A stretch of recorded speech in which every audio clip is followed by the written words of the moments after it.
Hi friends, welcome back to my channel. Today's video is very exciting. I have something to share with you that I got in the mail today, so I had to get in front of the camera immediately. And what I'm talking about is the Patrick Ta palette. I love the way that this looks. It's so pretty. I'm really excited to get into it with you today.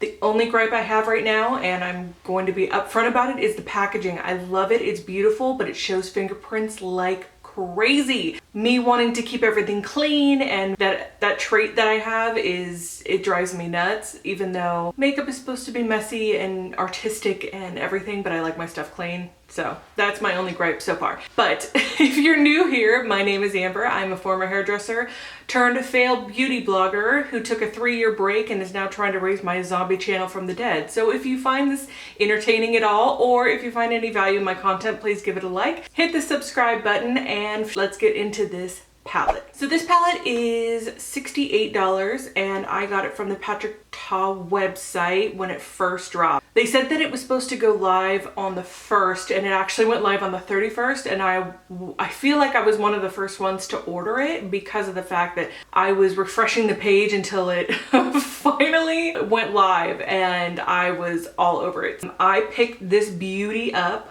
Look how gorgeous she is. I have already done swatches, as you can see, and the formula is well worth every penny. I probably would have bought it anyway because of all the hype that's going to be around this palette. I know that honestly, this is going to be one of those favorites of the year palettes just because the last one was so hyped, which I do have that one to compare with.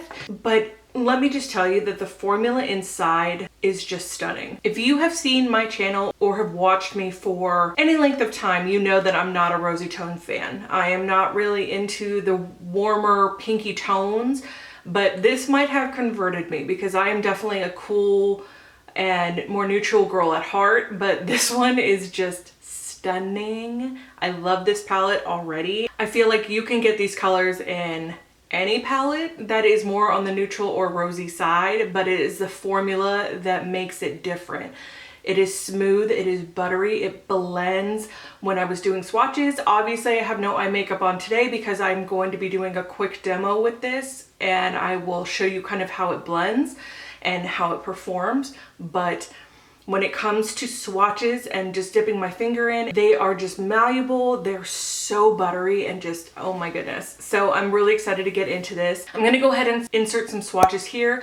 Not only am I going to add swatches of the Dimension 2, I'm also going to add the swatches of the mattes from the Dimensions 1. I feel like a lot of people were talking about how the mattes were very, very similar in both palettes and that they wouldn't want to buy the second one because the first one was so similar. And it's so funny because when I first opened them, I thought the same thing. I thought they were way too similar. But once you have them swatched and you have them side by side, they are very different. You can tell the first palette is very much more neutral than the second palette. The second palette is definitely got more hints of warm tone and more rosy tone. The toppers are another story. I do have a little bit of a gripe with them. I feel like they should have a little bit more of a base undertone to them. I feel like purpley and more orange tone in this palette have a lot more pigment underneath the glitter, but the last three, Desire, Affair, and Loyal, are definitely more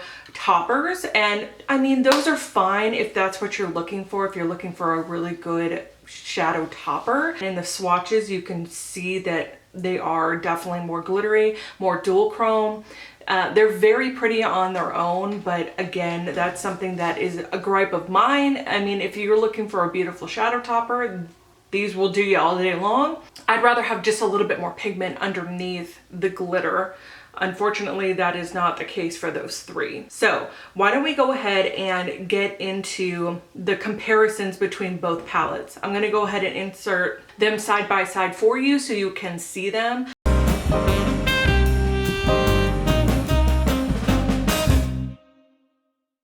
So what I'm going to do is go ahead and pop off really quick. I'm going to do some eyeshadow and a look on one eye. I will come back and show you how to do the other eye, and I will give you my review at the end on how I think it performed. So I'm back. This is what I came up with, and I will go ahead and replicate this on this eye so that you guys can see what I did. So I went in with Unfaithful. I believe that's what this one is called. It's right here. It is a nice cream tone with a little bit of a peach base, and just put that all over the lid just to set everything down because I did put concealer down first. I was going to use the primers in the palette and then totally spaced. There is that. I went ahead and did that, and I went in with a fluffy brush. Looks like this. It's a Smashbox number 10 brush, and I went in with this color right here. We're gonna put that right in the crease. And I like to really do small circles and blend, but these practically blend themselves, so that makes life really easy.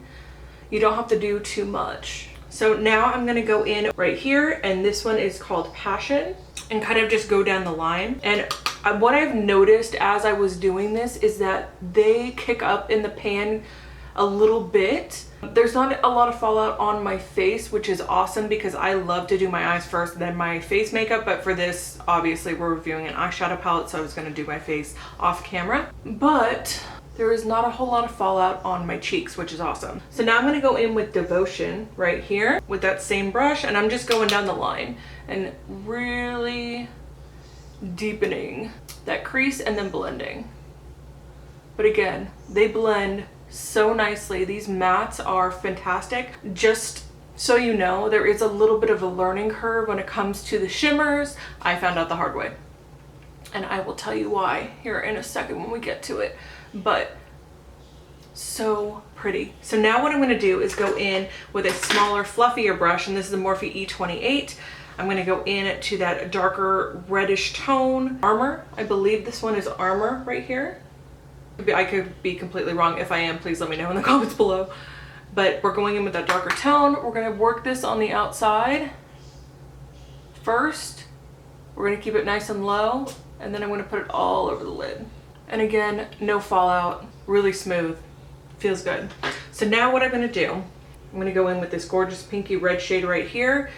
It was calling to me all day. I'm going to take it on my finger, and I'm going to just put that on the inner corner here, on the inner part of my eye to about the middle. And for this, I feel like it does have a lot of dimension over top of that purple, and it kind of brightens all that up. Really pretty. Now I'm gonna go in with a flat brush, and this one is a Sigma F70 brush, and I'm gonna go into that gorgeous purple color right here.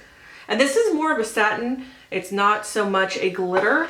So I actually appreciate that because I feel like if he put more satins in here, I probably would have liked it a little bit more. I mean, not that I don't like it, I think it's gorgeous, but I think I would like it just a little bit more. And I'm gonna put this on the outer corner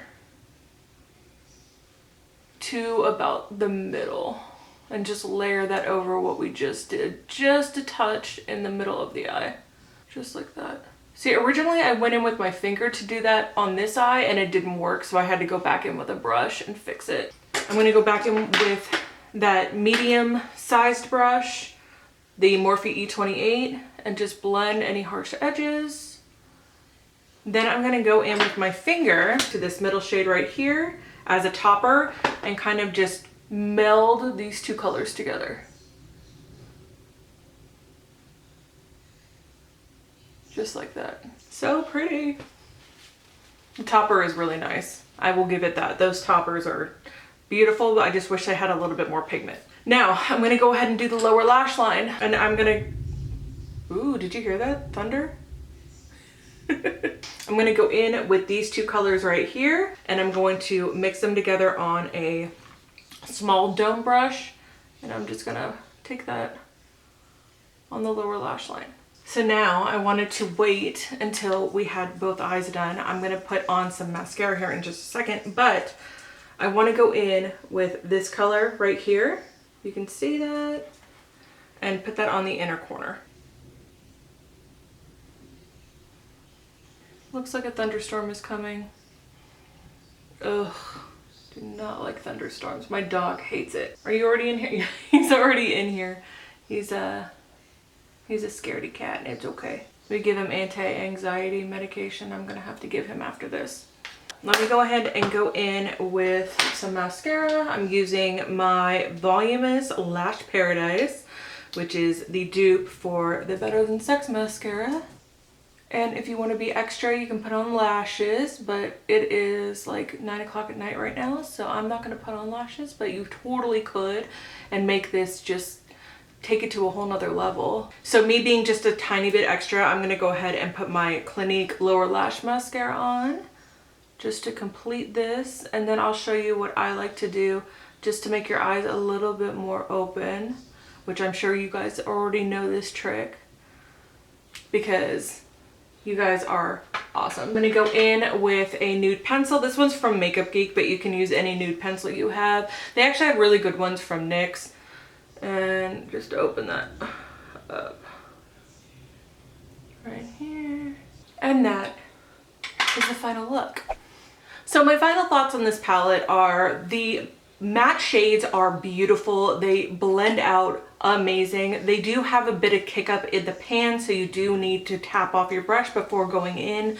I didn't get any fallout on my cheeks, which is fantastic, and believe you me, there's a lot of shadows that would just be all over my face. I'm more heavy-handed. If you're more of a light hand, then you know, you put on your face makeup and do your eyes and call it a day, but for me, I always like to do my eyes first, but that's neither here nor there. So for the shimmers, I think that there is a learning curve for the shimmers where you put them on with your finger. That's probably going to be the best way to use those toppers. The satin ones, go in with a flat stiff brush that looks like this. This is the MAC 242. This one would be perfect to go in and do the satins and pack those on. Use a smaller dome brush and then blend out the edges, or use your finger, but honestly with the satin ones I would definitely use the brush, and then for the crystallized colors or the toppers, use your finger.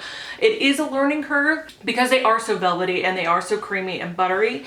It's a little bit different than maybe a ColourPop shadow or something like a Lorac shadow or even ABH shadow. They're very different. It's like on a whole nother level, but I really like the look. I enjoyed playing with it. I think the color scheme is beautiful. Does it have a ton of range? No, but if these are the kind of colors you gravitate towards and you're going to wear every day, spend the money on something high-end that is going to give you as much pleasure from it as possible and make it really easy to create a couple or, you know, a few looks that you go to every single day. If you don't gravitate more towards those warmer cranberry tones, the first one, the neutral one, is probably going to be more up your alley. So I hope this helped you, and if you have questions, please let me know in the comments below. I'm always here to help, and I'm very active in my comment section. I love you guys so much.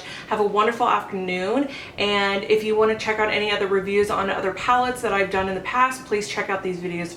I love you, and I'll see you soon. Bye guys.